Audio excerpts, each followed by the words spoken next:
Now, where is this going? Sort of, how do you build brands, and what are the principles for brand management globally as you go forward? I have decided there are some leading companies that do a wonderful job. Actually, I could have chosen several of these great companies. I chose some that I was more comfortable here. I want to then, after that, introduce some guidelines that I hope you will consider as you go forth. You know this person.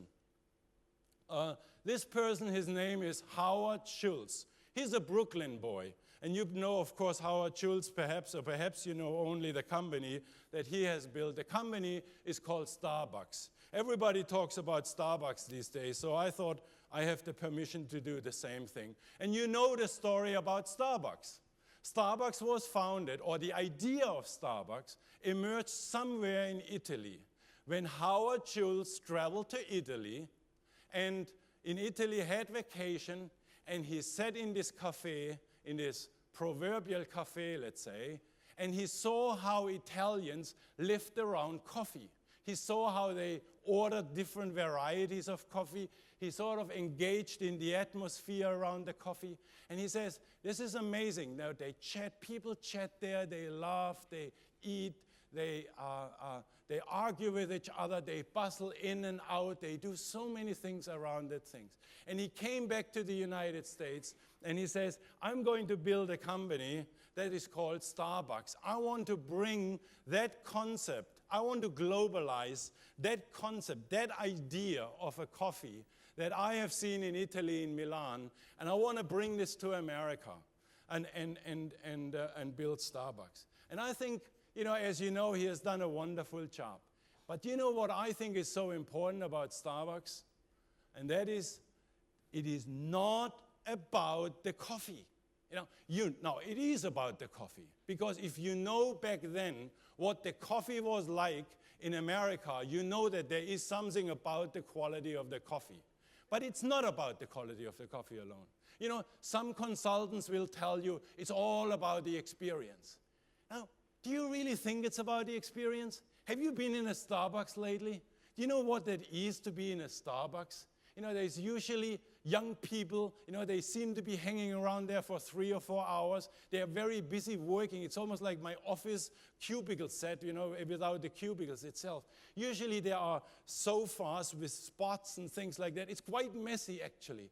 It isn't really that clean of an environment. So people tell me about the experience of the Starbucks.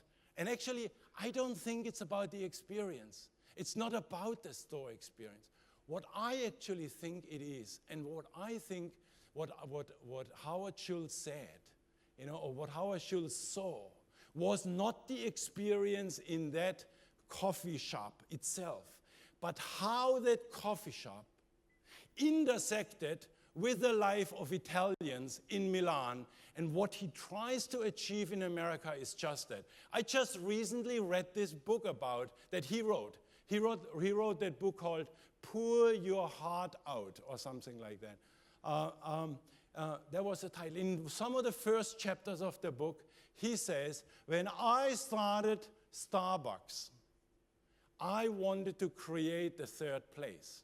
When I read that third place, I've asked my American friend, do you know, what do you mean by the third place? And he said, look, Eric, it's very easy. The third place, the first place in America is home. The second place is work. I live in New York City, so in New York it's reversed. We pay for real estate there. So work comes first, second place is home. And in those days, the third place was McDonald's. And he says, I want to be the third place. I want to be, after home and work, the third place about people. And when you think about Starbucks and the phenomenon, this is my point. It is all about that third place. It's all about what that place or that brand does in consumers' everyday life. This is the starting point of the brand building exercise. The brand building exercise doesn't start with saying, I want a better coffee or a cheaper coffee or a coffee that is delivered fast here, for example. I think this is an exciting statement, the third place. If you look in New York City, you know, you ask yourself, I live around 75th and Amsterdam Avenue, or 75th on the Upper West Side. Within 3 blocks, you have at least 2 or 3 or 4 Starbucks right now. I can choose every morning, every day, every afternoon. Of the 1,440 minutes that all of us live every day, Starbucks takes a certain moment. Starbucks takes that 3rd place in our lives. And that is what Starbucks achieves. That's why it's so important for Starbucks not to be there not to distribute the Starbucks coffee shops all over the place. Actually, Starbucks uses a very different concept. Starbucks uses or adopts the coffee shops very close to each other, so they create the 3rd place effect. Now that, I think, is really the message here of Starbucks, of how he thinks about what is the meaning and the identity of that particular brand. What is he really aspiring to achieve? It is not about the more coffee. It's not about just the store experience. Those are just means to a much larger end. And that's where the brand building exercise should start. Starbucks has done an amazing job, as you know. The numbers are like this in 2003 to 8,000. They have almost gone 3,000 Starbucks coffee shops more just through their globalization. And it works. If you look at that next slide, Starbucks doesn't follow any of the branding principles of the past. The branding principles of the past is you got to be consistent. You got to be looking like a McDonald's that looks the same in Frankfurt, in Shanghai, or in Tokyo. Starbucks is very different wherever they are. And that's precisely the point, because the cultures are different from every one of the countries, and you must adapt to create that 3rd place for consumers. Now, you know yourself how powerful that gets. If you start thinking about coffee, then you think about the brand in terms of, or the development of a brand in terms of, well, coffee, what kind of coffee? Espresso coffee, you may think of maybe adding juices, you may add thinking water. If you think about the experience, you all think about optimizing that perfect experience that you could duplicate around the world. But that's not the point. If you start thinking about the 3rd place, think about the business opportunities and growth opportunities Starbucks has today.